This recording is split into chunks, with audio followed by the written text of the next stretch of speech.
এইটা হচ্ছে তোমাদের বর্তমান ফ্যাক্টরির অবস্থা, পুরো খালি বেলি এরকম চলতেছে এখন।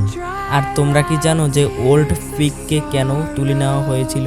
কারণ পুরাতন প্লেয়ারগুলো গেম খেলা ছাড়তে শুরু করে এবং নতুন প্লেয়ারগুলো গেমে আসতে শুরু করে, ফলে নতুন প্লেয়াররা পিক বাদ দিয়ে অন্য অন্য জায়গায় নামতে শুরু করে এবং গেরিনা ভাবতে থাকে যে পিক পুরনো হয়ে গিয়েছে, প্লেয়ার অনেক কম নামছে, তাই এখন ওল্ড পিক বাদ দিয়ে এখানে নতুন পিক বসিয়ে দিয়েছে। সেইখানে প্রচুর এনিমি নামে এবং প্রচুর ফাইট হয়। আর এইখানে দেখো ওল্ড পিকের মতো সেম অবস্থাও এখানে। তোমরা যদি আরো এরকম করতে থাকো তাহলে তোমরা তোমাদের পুরনো ফ্যাক্টরি খুব দ্রুতই হারিয়ে ফেলতেছো। কোনো জিনিস থাকতে মূল্য দিতে শিখো।